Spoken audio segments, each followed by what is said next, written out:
Hola, em dic Montse Catalán i soc artesana tèxtil. Confecciono les meves pròpies peces de roba amb tèxtils ecològics i 100% naturals. Visc al camp al costat dels ports de Basseit, a les Terres de l'Ebre, envoltada d'oliveres i de natura. I és aquí mateix on jo cultivo el meu propi hort de plantes tintòries de forma ecològica i biodinàmica. En aquests vídeos us vull ensenyar el que he anat aprenent i que vestir de forma natural és possible. Avui tenyirem un mocador de seda pacífica amb closca de magrana, utilitzant una tècnica de shibori que es diu honeycomb, o bresca d'abelles. El que necessitarem seran closques de magrana, aquestes ja estan triturades, un mocador de seda, aquest mocador és de 55 per 55 centímetres, un cordill ample i llarg, en aquest cas serà d'1 metre, una olla, un drap de cuina, un drap de cotó finet per poder filtrar, unes pinces per estendre, unes culleres, una pinça, si pot ser un termòmetre, una espàtula, una bàscula per a pesar, o un morter o un molinet per a moldre, un colador, 2 recipients amb aigua i un sabó, si pot ser, per a robes delicades o per a seda. Molt bé, doncs llavors el que primer farem és pesar el que pesa aquest mocador de seda. Llavors, com són 20 grams, necessitarem 20 grams també de magrana. Us aconsello que les aneu guardant quan les aneu consumint. Llavors jo el que faré ara és utilitzaré un morter. Els aniré triturant perquè quedi el més finet possible. I ara el que farem és calcular aquests 20 grams que hem dit. Ara el que farem és fer el nostre bany tintori amb la magrana. I per això necessitem la cassola amb aigua. Aquí més o menys he posat uns 4 litres d'aigua perquè l'important és que hi hagi l'aigua suficient perquè les fibres es moguin amb llibertat dintre de l'olla. Llavors el que farem és afegir la magrana a l'aigua.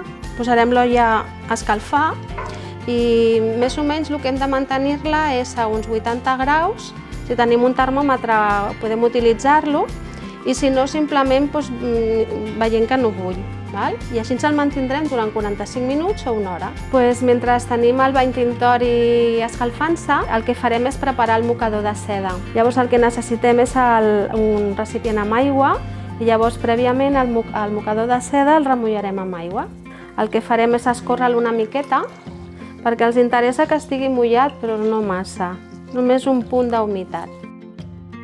Ara el que faré és fer la reserva de shibori, de bresca d'abella. Llavors el que faig és obro el mocador i el doblegaré formant un triangle. Com el mocador és quadrat, formaré així un triangle.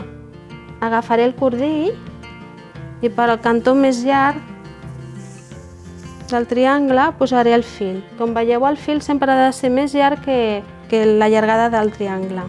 I llavors començaré a enrotllar i aniré enrotllant.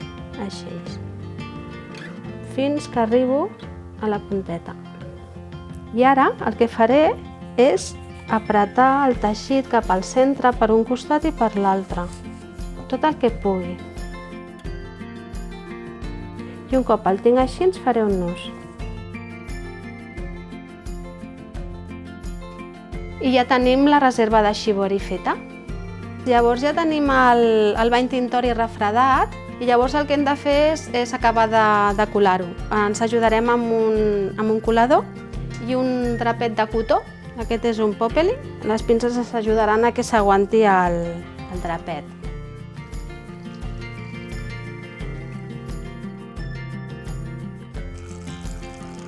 I llavors el que farem és tornar-lo a posar una altra vegada dintre de l'olla, juntament amb el mocador, i el portarem a escalfar 45 minuts o una hora, més o menys a uns 80 graus, igual que abans.